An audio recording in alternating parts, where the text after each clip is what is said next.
Hi everyone, आज के session में आप सभी का स्वागत है। मैं चंदन प्रसाद। आज की इस वीडियो में जो हम लोग चर्चा करने वाले हैं, बहुत ही महत्वपूर्ण टॉपिक झारखंड बजट पर। झारखंड बजट पर अगर हम बात करें तो ये बहुत ही महत्वपूर्ण टॉपिक है। अगर हम जेपीएससी की बात करें, जेपीएससी सिविल सर्विस परीक्षा में आपका प्रारंभिक परीक्षा पेपर 1 और पेपर 2 के लिए भी महत्वपूर्ण है। साथ ही मुख्य परीक्षा में अगर हम बात करें तो पेपर 5 स्पेसिफिक जो इंडियन इकोनॉमी, जिसमें कि हम लोग झारखंड के इकोनॉमिक्स जो स्पेसिफिक टॉपिक स्टडी करते हैं, उसमें भी बहुत ज़्यादा महत्वपूर्ण हो जाता है। और साथ ही अगर हम बात करें तो जैसे सीजीएल हो गया, इसके अलावा एसआई हो गया, पीजीटी हो गया और अन्य परीक्षाओं के लिए अति महत्वपूर्ण हो जाता है। इसमें हम लोग आज जो पूरा कंप्लीट चर्चा करेंगे और साथ ही जो इस पर है 50 महत्वपूर्ण प्रश्नों को भी चर्चा करेंगे। तो चलिए आज का हम लोग सेशन स्टार्ट करते हैं। जो भी छात्र हमारे इस चैनल पर नए हैं, जिन्होंने चैनल को सब्सक्राइब नहीं किया है, सब्सक्राइब कर लीजिएगा और साथ ही वीडियो को लाइक और शेयर कीजिएगा। और साथ ही जो जेएसएससी और जेपीएससी के लिए लाइव क्लासेस ज्वाइन करना चाहते हैं और घर बैठे तैयारी करना चाहते हैं, उसमें आपको कंप्लीट क्लासेस उपलब्ध कराई जाती है, जहां पर आपको लाइव क्लास, नोट्स हो गए, टेस्ट हो गए और डाउट सेशन हो गया, प्रीवियस ईयर के एमसीक्यू, सारी चीज़ें आपको उपलब्ध कराई जाती है। और अभी अगर आप ज्वाइन करते हैं तो स्पेसिफिक आपका सारे कोर्सेज पे आपको 1000 आपका स्पेशल डिस्काउंट चल रहा है, जिसमें कि आप मिनिमम फीस पर आप सारे कोर्सेज ज्वाइन कर सकते हैं। इसके अलावा जेएसएससी के कंबाइंड बैच भी आप देखिएगा तो जेएसएससी के बहुत सारी विभिन्न परीक्षाएं एक साथ ली जा रही है। चाहे हम सचिवालय की बात करें, सीजीएल टेक्निकल की बात करें, म्यूनिसिपल की बात करें, आपका स्टेनोग्राफर की बात करें, राजस्व की बात करें और साथ ही आने वाला एसआई परीक्षा भी, तो उनके लिए कंबाइंड बैच तैयार किया गया है, जिसमें कि आपको एक ही साथ सारी चीज़ें कराई जाएगी सिलेबस के 100% सिलेबस के अकॉर्डिंग। और इसमें बहुत ही मिनिमम फीस पर आप सारे कोर्सेज कर सकते हैं। जो भी छात्र इसमें ज्वाइन करना चाहते हैं, हमारे एप्लीकेशन जो है स्वरूप लर्निंग ऐप, उसे गूगल प्ले स्टोर से डाउनलोड करना है और स्टोर में जाकर इस कोर्स को परचेस कर लीजिए। साथ ही स्क्रीन पर भी नंबर दिख रहा है, उस पर भी आप कॉन्टैक्ट करके आप एडमिशन अपना करा सकते हैं। तो चलिए आज का हम लोग सेशन स्टार्ट करते हैं झारखंड बजट के रिगार्डिंग। अगर हम बात करें झारखंड बजट के लिए, तो इस बार का जो बजट है, जो वर्तमान जो झारखंड के वित्त मंत्री है रामेश्वर उरांव, उनके द्वारा पेश किया गया है और ये उनके कार्यकाल का ये चौथा बजट है। और इस साल जो झारखंड का बजट पेश किया गया है 23 और 24 के लिए, फाइनेंशियल ईयर वित्तीय वर्ष 2023 और 24 के लिए। अब ये वित्तीय वर्ष होता क्या है, आगे हम लोग इस पर चर्चा भी करेंगे। और इस साल का जो बजट है झारखंड का अब तक का सबसे बड़ा बजट है। इस बार का जो बजट है 1,16,418 करोड़ रुपए का है, जो कि इससे पहले इतनी बड़ी बजट झारखंड के लिए पेश नहीं किया गया था।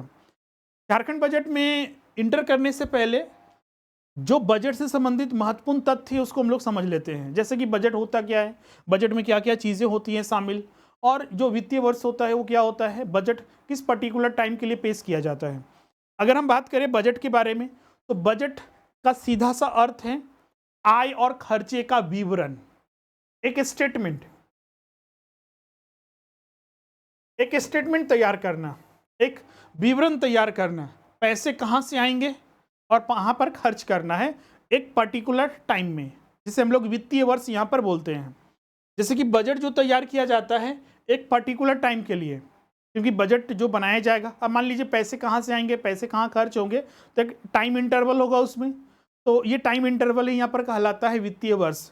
भारत में देखिएगा तो वित्तीय वर्ष ही चलता है, चाहे वो भारत सरकार हो, हमारे यहाँ लेखांकन कार्य भी होता है, जो लेखा जोखा जो तैयार किया जाता है वो भी वित्तीय वर्ष पालन किया जाता है, क्योंकि हर साल जो प्रारंभ होता है 1 अप्रैल को और ख़त्म होता है 31 मार्च को। जैसे कि आप बजट में देखते होंगे, चाहे भारत सरकार आम बजट पेश कर रही हो या फिर जो विभिन्न राज्य सरकारें हैं बजट पेश करती है। जैसे कि इस बार आपने देखा कि झारखंड बजट 2023 और 24 बोलते हैं, 23-24, तो इसका अर्थ क्या है 23 और 24 का? तो इसका सीधा सा अर्थ है कि इस बार जो बजट पेश किया गया है 1 अप्रैल 2023 से 31 मार्च 2024 तक के लिए 12 महीने के लिए बजट पेश किया गया। मतलब कि इस अवधि के दौरान जो भी राज्य सरकार को आय प्राप्त होगा या फिर जो पैसे प्राप्त होंगे उनका विवरण, और कहां कहां खर्च किया जाना है उनका विवरण तैयार किया गया। अब सवाल उठता है कि जो बजट होता है, आय और खर्चे का ब्यौरा होता है, तो क्या ये एक्चुअल होता है, एक्चुअल? तो इसका उत्तर होगा नहीं, बजट कभी भी एक्चुअल होता नहीं है। ये एक एस्टिमेट होता है, क्योंकि देखिए ये फ्यूचर डेट का है, प्रेजेंट का नहीं है ना पास्ट का है। 3 मार्च को पेश किया गया तो आने वाले फाइनेंशियल ईयर के लिए, क्योंकि 1 अप्रैल से 31 मार्च 2024 तक रहेगा। तो ये एक एस्टिमेट होता है कि जैसे आप हम लोग भी अपने लाइफ में हर समय देखिएगा, ये कुछ खरीदारी करने जाते हैं तो हम लोग एक बजट बना के चलते हैं। ये बजट हम लोग कैसे बनाते हैं, तो पैसे कहाँ से आएंगे और खर्चा कितना करना है, शॉपिंग का कितना करना है, तो एक बजट लेके चलते हैं। तो उस तरह राज्य सरकार भी अपना बजट तैयार करती है कि हम जैसे कि शिक्षा के क्षेत्र पर, किसानों के लिए, स्वास्थ्य क्षेत्र पर, या फिर जो ग्रामीण विकास पर, शहरी विकास पर, बिजली पानी जो हमें उपलब्ध कराना है, कहाँ कहाँ से कैसे उपलब्ध कराना है, आर्थिक विकास को कैसे बढ़ावा देना है, उसके लिए एक प्लान तैयार किया जाता है, एक योजना तैयार किया जाता है। इसी को बजट कहा जाता है। बेसिकली बजट में जो होता है आपका जो कुछ खर्चे होते हैं, जैसे कि आपका यहाँ पर देखिएगा तो खर्चे को 2 कैटेगरी में बांटा जाता है। एक होता है राजस्व खर्चे और एक दो हो जाए आपका जो पूंजीगत खर्चे, रेवेन्यू एक्सपेंडिचर, और एक आपका कैपिटल एक्सपेंडिचर। तो इस बार के जो बजट जैसा कि हमने बताया कि 1,16,418 करोड़ था, तो इसमें से कुछ भाग जो होता है रेवेन्यू एक्सपेंडिचर पर खर्च होता है, जो मेजर कंपोनेंट होता है, और कुछ उसी का भाग जो होता है कैपिटल एक्सपेंडिचर, जो आगे हम लोग डिस्कस करेंगे ये होता क्या है। तो अभी तक हमने यहाँ पर बताया कि बजट क्या होता है, फाइनेंशियल ईयर क्या होता है। तो फाइनेंशियल ईयर जो एक टाइम पीरियड है 1 अप्रैल से 31 मार्च के बीच में 12 महीने का होता है। अब यहाँ पर जाते हैं झारखंड मेन बजट पर, इससे संबंधित जो कंपोनेंट है उसको हम लोग देखते हैं। इस बार का बजट जैसा कि हमने बताया कि 3 मार्च 2023 को पेश किया गया, वर्तमान जो झारखंड के वित्त मंत्री हैं डॉक्टर रामेश्वर उनके द्वारा, और ये उनके कार्यकाल का ये चौथा बजट है, 4 बार इन्होंने बजट पेश किया है। इस बार का जो बजट जैसा कि हमने बताया 1,16,418 करोड़ का है। इसमें से जैसा कि हमने बताया कि अभी आपका कि इसमें जो पैसे खर्च किए जाते हैं, कुछ राजस्व व्यय होते हैं और कुछ जो होता है पूंजीगत व्यय होते हैं। राजस्व व्यय उन्हें कहा जाता है जो कि सरकार के जो जैसे कि पेंशन देना है, जो रेगुलर खर्चे होते हैं, सैलरी देना अपने कर्मचारियों को, लोक कल्याणी जो योजनाएं हैं, जन कल्याणी योजनाएं हैं, जैसे कि आपका जो बीपीएल परिवार है, अनाज देना है, बिजली देना है, पानी देना है, किसानों के लिए ऋण माफी योजना है, तो वो सारी चीज़ों को यहाँ पर शामिल किया जाता है जो राजस्व व्यय में। पूंजीगत व्यय में जैसे ब्रिज वगैरह का निर्माण होता है, कोई बिल्डिंग वगैरह का निर्माण होता है, जो खर्चे जो होता है एक एस्टिमेट में जैसे फ्लाईओवर वगैरह बन रहा है, तो वो सारे पूंजीगत खर्चे में शामिल होते हैं। तो 1,16,418 करोड़ में अगर देखा जाए तो राजस्व व्यय में 84,676 करोड़ है, जबकि पूंजीगत व्यय में 31,742 करोड़ को शामिल किया गया है। इस बार का जो बजट है उसमें आने वाले जो वित्तीय वर्ष है उसमें राज्य का ग्रोथ कितना होगा। इकोनॉमिक्स अगर आपने पढ़ा होगा इंडियन इकोनॉमी, तो उसमें आपने ग्रोथ रेट नाम सुना होगा, विकास दर।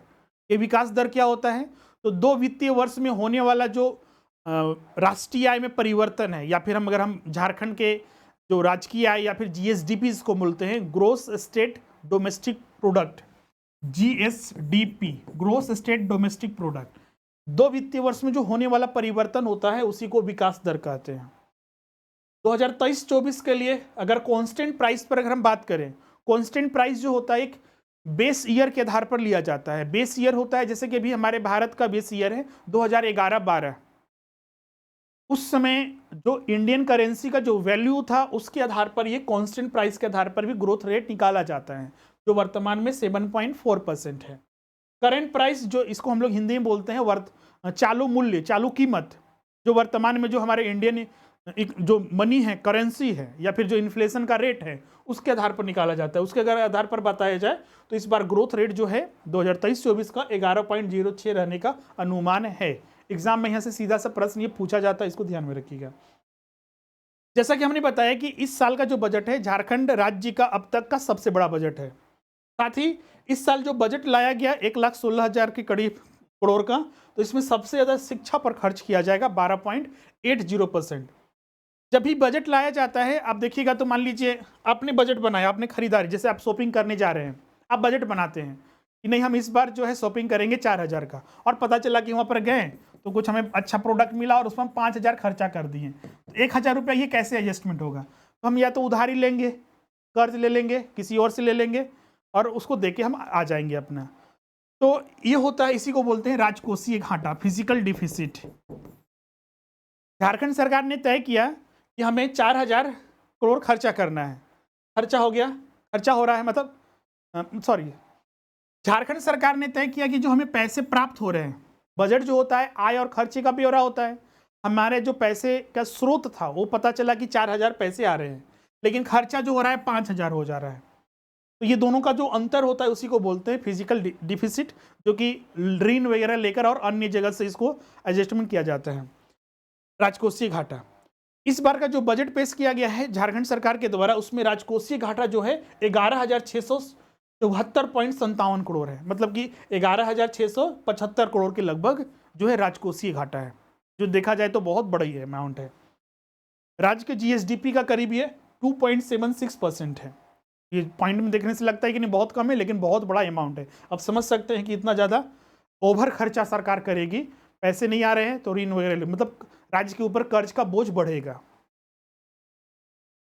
अब चलते हैं अन्य तथ्य के बारे में समझते हैं। जैसे कि जो बजट लाया गया 1,16,814 करोड़ का। अब इसमें बताया गया कि ये आय पैसे कहाँ से आएंगे, जो स्रोत है और खर्चे हैं उसका विवरण है। तो यहाँ पर वही चीज़ बताया गया है कि ये पैसे कहाँ कहाँ से आएंगे और रुपया कहाँ से आएगा और रुपया कहाँ जाएगा। जैसे अगर देखा जाए तो ये 1,16,814 करोड़ जो है ये पैसा, इसमें से अगर देखा जाए तो करीब 29% के लगभग केंद्रीय कर में हिस्सेदारी के रूप में प्राप्त होगा। आपको पता होगा कि अपने टैक्स में पढ़ा भी होगा कर संरचना में कि कुछ ऐसे टैक्सेस हैं, कर, जो कि सिर्फ भारत सरकार वसूलती है, जैसे कि इनकम टैक्स। तो उस राज्य का भी हिस्सा होना चाहिए जिस राज्य से इनकम टैक्स वसूला जा रहा है, तो यहाँ के व्यक्तियों से वसूला जा रहा होगा तो राज्य सरकार को भी मिलना चाहिए, क्योंकि केंद्र सरकार वसूलती है तो कुछ हिस्सा जो है राज्य सरकार को भेजती है। करीब 29% आने का अनुमान है इस वित्तीय वर्ष में। ये अमाउंट कितना होगा तो आगे देखिएगा तो ये पेज मिलेगा आपको। अमाउंट भी एग्जाम में हो सकता है, जरूरी नहीं कि परसेंटेज ही पूछा जाए, अमाउंट भी पूछा जा सकता है। इस बार केंद्रीय करों में हिस्से के रूप में 29% था, तो करीब ये आपका 33,779 करोड़ जो रुपया है, जो कि सबसे बड़ा अमाउंट है जो कि केंद्र सरकार से प्राप्त होगा कर के रूप में। इसमें से अगर देखिएगा तो परसेंटेज में यहाँ पर दिया हुआ है सारा, उसमें फिर कर राजस्व, जैसे कि जो बजट होता है ना, तो बजट में आय का जो स्रोत होता है झारखंड सरकार को जो प्राप्त होगा, ये सिर्फ यही नहीं है कि वो केंद्र से ही मिलेगा, ऋण ही लिया जाएगा, सरकार को भी तो रेवेन्यू होता है। बहुत सारे सरकार जो है, जैसे कि आपका जो भूमि विभाग जो है आपका बहुत सारे टैक्सेस वगैरह, होल्डिंग टैक्स वगैरह वसूलती है, वाटर टैक्स वगैरह हो गया आपका, टोल टैक्स वगैरह, बहुत सारे टैक्सेस वगैरह वसूलती है। उसमें टैक्स रेवेन्यू से राज्य सरकार को करीब 26.51% प्राप्त होगा। गैर कर राजस्व के रूप में, मतलब कि टैक्स के अलावा भी बहुत सारे, जैसे सरकार जो है बहुत सारे सामान वगैरह ही बेचती है, या फिर जो विभिन्न कंपनियां हैं वहाँ से भी आय प्राप्त होती है, या फिर जो डेप्ट वगैरह जो दिया हुआ है, ऋण वगैरह जो दिया हुआ है वहाँ से इंटरेस्ट वगैरह प्राप्त होती है, और अन्य बहुत सारे जो भू खदान वगैरह होते हैं वहाँ से भी कुछ अमाउंट जो है उनको बेचने पर प्राप्त होती है। तो गैर कर राजस्व के रूप में जो है करीब 14.83%। ये अमाउंट में कितना होगा आगे हम लोग इसको देखेंगे भी। फिर सहायता अनुदान, जो केंद्र सरकार से ये कुछ फंड मिलता है जिसको सहायता अनुदान कहा जाता है, जो करीब 14.12% है। सरकार को 1,16,814 करोड़ खर्च करना है, इसमें से बहुत अमाउंट जो है आपका ऋण भी लेना पड़ेगा, करीब 15.46% जो है ऋण, जिसको लोक ऋण, पब्लिक डेप्ट कहा जाता है। ये पब्लिक डेप्ट तो कहा तो जाता है, लेकिन इसका फायदा पब्लिक को कम मिलता है और सरकारें को अपने तिजोरी भरने में उनको ज़्यादा मिलता है।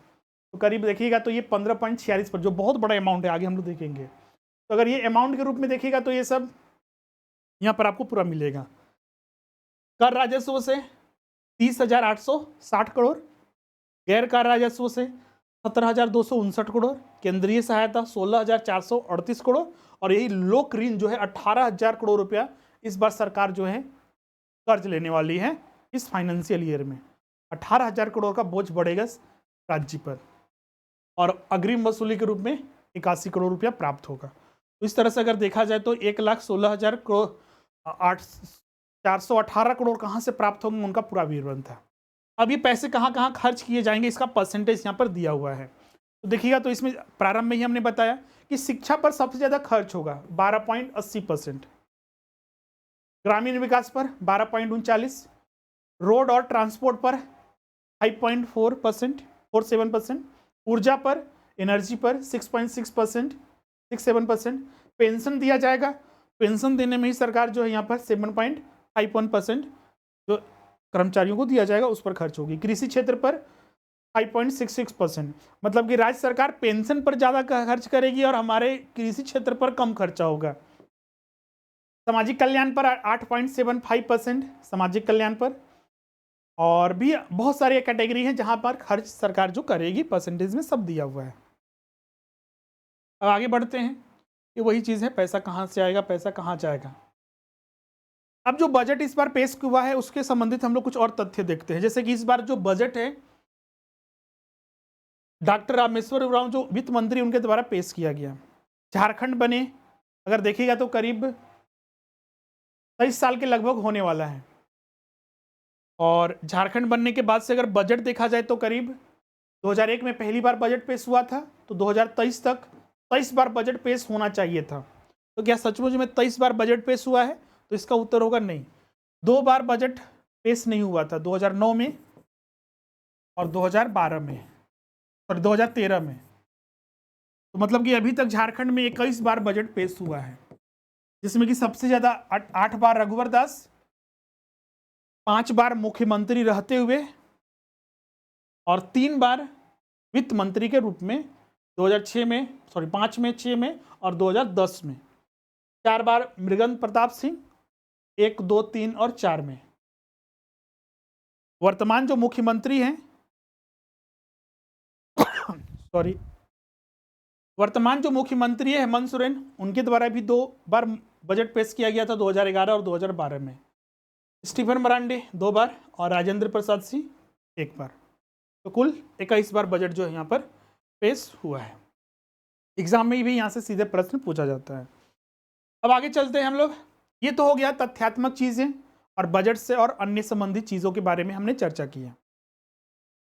अब यहाँ पर देखते हैं हम लोग कि इस बार जो बजट पेश हुआ उसमें क्या क्या नई नई योजनाएं लाई गई, क्या क्या नया घोषणा किया गया, कितना खर्च कृषि पर हो गया या फिर एनर्जी पर हो गया, ये सब परसेंटेज में तो हम लोग देख लिए हैं, लेकिन स्पेसिफिक कुछ डेयरी प्लांट वगैरह बनेगा तो उस कृषि क्षेत्र में पशुधन के रूप में किसानों को क्या क्या फायदा होगा, छात्रों के लिए स्वास्थ्य सेवाओं में क्या क्या घोषणाएं की गई है, उस पर कुछ हम लोग क्विक एक बार हम लोग उस पर देखते हैं। यहाँ से क्योंकि ये पूरा नया योजना होता है, अभी तक इम्प्लीमेंट ये नहीं होते हैं, इस वित्तीय वर्ष में कभी भी इम्प्लीमेंट हो सकते हैं। कुछ ऐसे भी योजनाएं आते हैं, घोषणा तो हो जाते हैं लेकिन इम्प्लीमेंट नहीं होते हैं, सिर्फ कागज पर वो धरे के धरे रह जाते हैं। आप देखिएगा, आपको याद होगा जब 2020 में पहली बार बजट पेश किया गया था तो छात्रों के लिए रोजगार भत्ता देने की बात कही गई, बेरोजगारी भत्ता देने की बात कही गई थी। 20 में भी 21 में भी लाया गया, लेकिन आज तक दिया नहीं गया है। तो घोषणाएं होती है, जरूरी नहीं कि वो इम्प्लीमेंट हो ही जाए, लागू हो ही जाए। फिर भी देखिए क्या क्या है। इस बार का जो बजट पेश किया गया उसमें अगर हम बात करें किसानों के लिए, तो किसानों के लिए सिंचाई हो गया, जल संरक्षण को बढ़ावा देने के लिए, क्योंकि देखिएगा तो हमारे राज्य में जो भूमि क्षेत्र, एक तो ऐसे ही कृषि भूमि बहुत ही कम है, पठारी क्षेत्र यहाँ पर है, पथरीली भाग बहुत सारा है, कुछ मरुभूमि वगैरह भी है, पेड़ जंगलों का यहाँ पर पूरा क्षेत्र है, वन भूमि है करीब 29%। तो झारखंड के क्षेत्रफल का करीब सिर्फ वन क्षेत्र है, वहाँ पर तो खेती हो ही नहीं सकती है, तो कृषि भूमि कम है, और वहाँ पर भी सिंचाई सुविधाएं नहीं होने की वजह से वहाँ पर खेती कम होती है। इसीलिए सिंचाई को सुदृढ़ करने के लिए, मजबूत करने के लिए बहुत सारी योजनाओं को लागू किया गया, और उसके तहत जो करीब है 500 करोड़ रुपए जो है खर्च किया जाएगा। इसमें आपका जो बोरिंग, डीप बोरिंग वगैरह मशीन से खाद हटाने और गाद हटाने के लिए, तालाबों का मशीन से गाद हटाने के लिए इस बजट में प्रस्ताव लाया गया है। इस बार का जो बजट है अगर उसका मुख्य बिंदु देखा जाए तो ऐसे तो हर चीज क्षेत्र पर खर्चा होगा, लेकिन मुख्य बिंदु है ग्रामीण विकास, कृषि, स्वास्थ्य और शिक्षा। इसके अलावा इस बजट में सौर ऊर्जा आधारित माइक्रो लिफ्ट इरिगेशन सिंचाई की व्यवस्था को कारगर बनाने में काफी किफायती है। इसके साथ ही राज्य सरकार इसकी उपयोगिता को देखते हुए 2023-24 में कृषि समृद्धि योजना, पहला योजना नोट कीजिएगा, कृषि समृद्धि योजना लाएगी, जिसका उद्देश्य होगा कि राज्य में जो सिंचाई है या फिर जो तालाबों का सुदृढ़ीकरण है, जो वहाँ पर गाद वगैरह है, उसको हटाने के लिए कार्य करेगी, जिससे कि वहाँ पर किसानों को लाभ मिल सके। और साथ ही 2023-24 में FPOs के अनुदान मद में 50 करोड़ रुपए भी प्रस्तावित किया गया है। अगला अगर हम बात करें कृषि क्षेत्र में ही किसानों को लाभ देने के लिए, एक जो कृषि संबंधित क्षेत्र है पशुपालन, उसको बढ़ावा देने के लिए भी सरकार जो है 300 करोड़ रुपए का बजटीय अनुबंध लाया गया है, जो कि मुख्यमंत्री पशुधन विकास योजना के तहत दूसरा योजना, तो ध्यान में रखिएगा। इसके अलावा जो पालन है उसमें और भी कार्य किया गया। गिरिडीह और जमशेदपुर में डेयरी प्लांट खोले जाएंगे, रांची में मिल्क पाउडर प्लांट और एवं मिल्क प्रोडक्ट प्लांट की स्थापना की जाएगी, जिसके लिए 180 करोड़ जो है प्रस्ताव किया गया है। इसके बाद अगर हम बात करें, सिंचाई को मजबूत करना था, इसके लिए सिंचाई कूप भी बनाए जाएंगे। सिंचाई कूप बनाने के लिए एक नया योजना बिरसा सिंचाई कूप संवर्धन मिशन योजना प्रारंभ किया जाएगा। ये तीसरा योजना है। इस योजना का उद्देश्य होगा कि सिंचाई कूप बनाया जाएगा, जो कि 1 लाख किसानों को व्यक्तिगत भूमि पर सिंचाई कूप का निर्माण कराया जाएगा, जिससे कि उनको सीधे इसका लाभ मिलेगा। इसके अलावा इस बजट में अन्य घोषणाओं में अगर हम बात करें तो आम लोगों को पंचायत स्तर पर सभी सुविधाएं जो है एक ही छत पर मिलेगी, और उसके लिए सरकार जो है ये चौथा योजना प्रारंभ कर रही है, पंचायत सचिवालय सुदृढ़ीकरण योजना। इससे क्या होगा कि पंचायत स्तर पर पंचायत सचिवालय के माध्यम से, पंचायत कार्यालय के अतिरिक्त प्रज्ञा केंद्र के माध्यम से सभी प्रकार के प्रमाण पत्र, जैसे कि अभी हम लोग बहुत सारे छात्रों को देखते हैं कि अभी भी बहुत ज़्यादा परेशानी होती है जाति प्रमाण पत्र बनाने में, जो या फिर रेजिडेंशियल बनाने में, या फिर इनकम सर्टिफिकेट वगैरह बनाने में।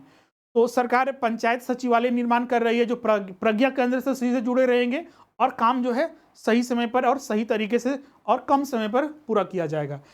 सिर्फ यही नहीं, प्रमाण पत्र के अलावा जो ऑनलाइन सुविधाएं हैं, बैंकिंग कॉरेस्पॉन्डेंस हैं, उसकी भी सुविधाएं, निर्धारित दिवस पर हल्का से संबंधित कार्य की सूचनाएं जो है सारे उपलब्ध कराई जाएगी।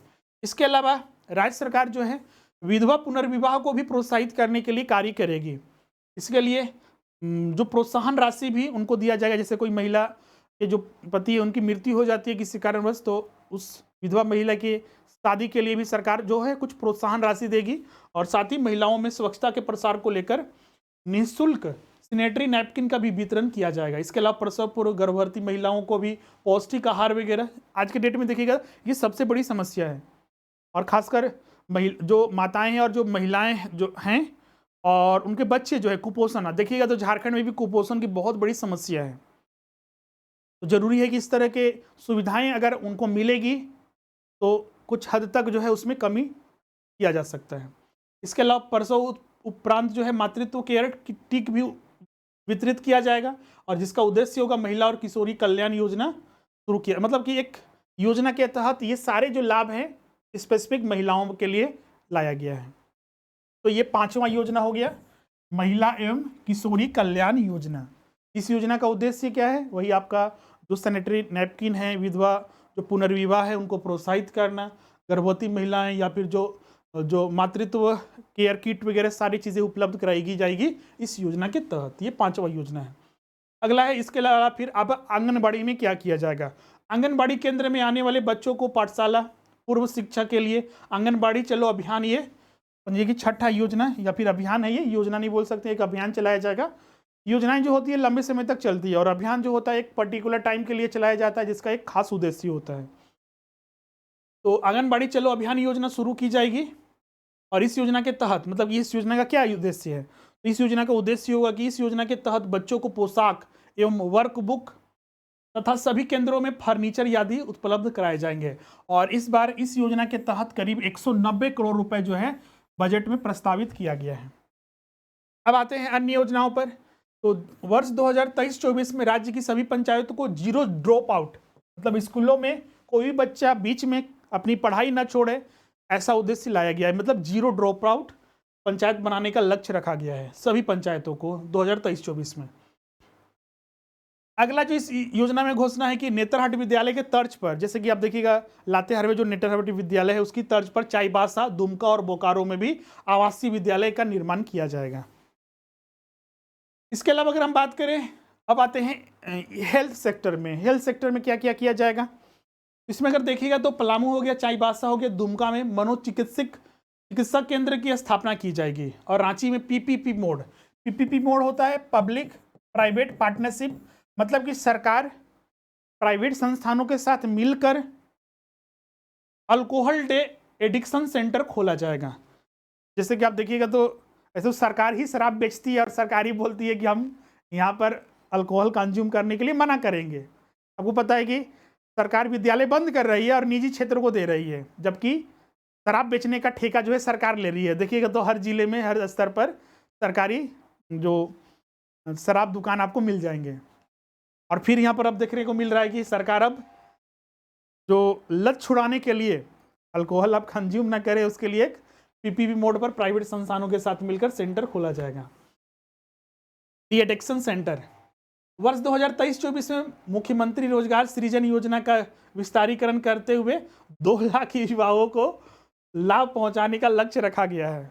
पता नहीं ये 2 लाख कब पहुंचाया जाएगा, पता नहीं। आज से बोला जा रहा है 5 लाख हर साल देंगे, नहीं दिया गया। 2 साल 5 साल 4 साल बीत चुका है, फिर अब इस साल बोला गया है कि हम इस साल 2 लाख लोगों को रोजगार देंगे मुख्यमंत्री रोजगार सृजन योजना के तहत। नेक्स्ट है, वर्ष 2023-24 में पठन पाठन का कार्य सुचारू रूप से चले इसलिए मॉडल लाइब्रेरी की भी स्थापना की जाएगी। मानकी मुंडा शासन व्यवस्था, ये क्या होता है? ये मानकी मुंडा शासन व्यवस्था हो जनजाति से संबंधित है। ये हो जनजाति कोल्हान क्षेत्र, उसमें सबसे प्रमुख जनजाति है, झारखंड की 4थी सबसे बड़ी जनजाति है हो जनजाति। मुंडा मानकी शासन व्यवस्था, तो आपको पता है कि ये ग्रामीण स्तर पर चलने वाली शासन व्यवस्था है जिसे अंग्रेजों ने भी मान्यता दिया था 1837 में। तो इस व्यवस्था के तहत मानकी मुंडा डकुआ आदि की न्यायिक प्रशासनिक और वित्तीय कार्य भूमिकाओं के महत्व को देखते हुए वर्ष 2023 में 24 में दोपहिया वाहन सुलभ कराने का प्रस्ताव है। क्योंकि मुंडा मानकी शासन व्यवस्था अपने ग्रामीण स्तर पर अभी भी चल रही है। जैसे संविधान आने के बाद ये सब खत्म हो गए हैं, लेकिन ग्रामीण स्तर पर जो संस्थागत कार्य हैं या फिर धार्मिक कार्य वगैरह किए जाते हैं तो उनको और भी प्रोत्साहित करेगी। उसके लिए 23-24 में दोपहिया वाहन जो सुलभ कराने का प्रस्ताव जो है झारखंड सरकार ने लाया है। इसके अलावा अगर हम बात करें सड़क निर्माण में, तो 23-24 में पथ परियोजनाओं को और भी मतलब कि विस्तार किया गया है और इसके तहत पहला साहेबगंज बरहेट जामताड़ा दुमका गोविंदपुर एडीबी पथ को 4 लेन में बनाया जाएगा। दूसरा कोडरमा जमुआ गिरिडीह टूडी गोविंदपुर को 4 लेन बनाया जाएगा। तीसरा सत्संग भीरखीबाद पथ का 4 लेन बनाया जाएगा। और आगामी वित्तीय वर्ष में सभी स्वास्थ्य उपकेंद्रों और बाजार हाट, पंचायत कार्यालय, मध्य विद्यालय या उच्च विद्यालय, पोस्ट ऑफिस, बैंक को पक्की सड़क से जोड़ने का प्रस्ताव लाया गया है इस बार के बजट में। मतलब कि जितने भी प्रमुख केंद्र हैं जहां पर लोगों को सारी सुविधाएं मिलती है, जैसे कि अगर हम बात करें एक बैंक, वहां पर दिन भर में लोग बहुत सारे आते हैं, तो बैंकों को एक पक्की सड़क से जोड़ा जाए जहां तक लोग आसानी से पहुंच सके और आसानी से जा सके। स्कूलों को, स्वास्थ्य केंद्रों को, सबको जोड़ने का लक्ष्य रखा गया है। इसके अलावा 23-24 में दुमका तथा बोकारो में हवाई अड्डे का उड़ान पड़ान करने का भी लक्ष्य रखा गया है। अमृत योजना अंतर्गत जो रामगढ़ जो है शहरी जलापूर्ति, अमृत योजना क्या है? तो ये आपको पता होगा कि पहले भी बजट में इस पर हमने बात किया था। पिछला बार का साल का जो बजट आप देखिएगा तो वहाँ पर आपको मिलेगा। तो अमृत योजना के तहत करीब है कि 54 लाख घरों को नल के माध्यम से जो पानी वगैरह उपलब्ध कराया जा रहा है, उसको और भी ज़्यादा विस्तार किया गया और शहरी जलापूर्ति योजना एवं सिमडेगा शहरी जलापूर्ति योजना तथा 45 तालाबों के जीर्णोद्धार का कार्य करने का प्रस्ताव भी लाया गया है। इसके अलावा वर्ष 2023-24 में राज्य सरकार द्वारा आरटीआई पोर्टल भी विकसित किया जाएगा, जहां पर सारी इन्फॉर्मेशन आपके अनुसार वहां पर प्राप्त किया जा सकता है। तो ये था सारा जितना भी प्रमुख घोषणाएं, उन सभी को हमने यहाँ पर विस्तार से चर्चा कर दिया है। सारे क्यूक भी थे, आपको बहुत ज़्यादा इसमें अपने तरफ से कुछ भी लिख मतलब कि एडिशनल कुछ करने की जरूरत नहीं पड़ेगी। टू द पॉइंट थे, एग्जाम में अगर प्रश्न पूछे जाएंगे सीधे यहाँ से पूछे जाएंगे। करीब हमने यहाँ पर 5 या 6 योजनाओं को देखा जिसको आपको याद रखना, एग्जाम में वहाँ से प्रश्न पूछे जाते हैं। बजट क्या होता है, वित्तीय वर्ष क्या होता है, उन सभी को आपको यहाँ पर ध्यान में रखना है। तो फाइनली ये सारे हमने यहाँ पर डिस्कस कर लिए हैं।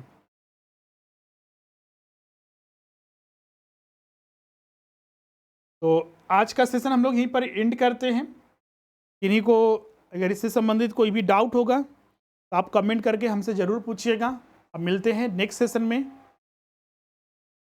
और जो भी छात्र हमारे लाइव क्लासेस से जुड़ना चाहते हैं और अभी तक नहीं जुड़े हैं, जहाँ पर आपको हर चीज़, हर कोर्सेज को आपको उपलब्ध कराया जाता है जेपीएससी और जीएसएससी के रिगार्डिंग। तो अभी नए बैचेज जो है आपका 15 मार्च से प्रारंभ हुए हैं और मंडे से आपका, जैसा कि हमने बताया था कि सीजीएल हो गया, उत्पाद सिपाही, दरोगा, मैट्रिक और इंटर स्तर संबंधित कंबाइंड बैच स्टार्ट किया जा रहा है, जिसके मात्र फीस जो रहेंगे 3500। सारे आपको live and recording class, notes, test सारे उपलब्ध होंगे। डाउट सेशन वगैरह हो गया, प्रीवियस ईयर के या फिर नए एमसीक्यूज का कलेक्शन सारे उपलब्ध होंगे। तो ज्वाइन करने के लिए जो हमारा एप्लीकेशन है स्वरूप लर्निंग ऐप, उसको डाउनलोड करना है, उसी में स्टोर में जाकर इस कोर्स को परचेज कर लीजिए, या फिर जो स्क्रीन पर नंबर दिख रहा है उस पर भी आप कॉन्टैक्ट करके आप अपना एडमिशन करा सकते हैं। तो आज का सेशन हम लोग यहीं पर एंड करते हैं। अब मिलते हैं नेक्स्ट वीडियो में। Thank you everyone. Next video, जैसा कि हमने बोला था कि आज हम लोग यहाँ पर 50 प्रश्न भी डिस्कस करेंगे, तो इन प्रश्नों को हम लोग अगले सेशन में ही डिस्कस करेंगे, क्योंकि इसमें देखिएगा तो आर्थिक सर्वेक्षण वगैरह भी हम लोग को चर्चा करना है। तो सेकेंड सेशन में 50 प्रश्न जो रहेंगे बजट से, और उसके बाद जो थर्ड सेशन होगा वो economic survey, Jharkhand economic survey पर लिया जाएगा। Thank you.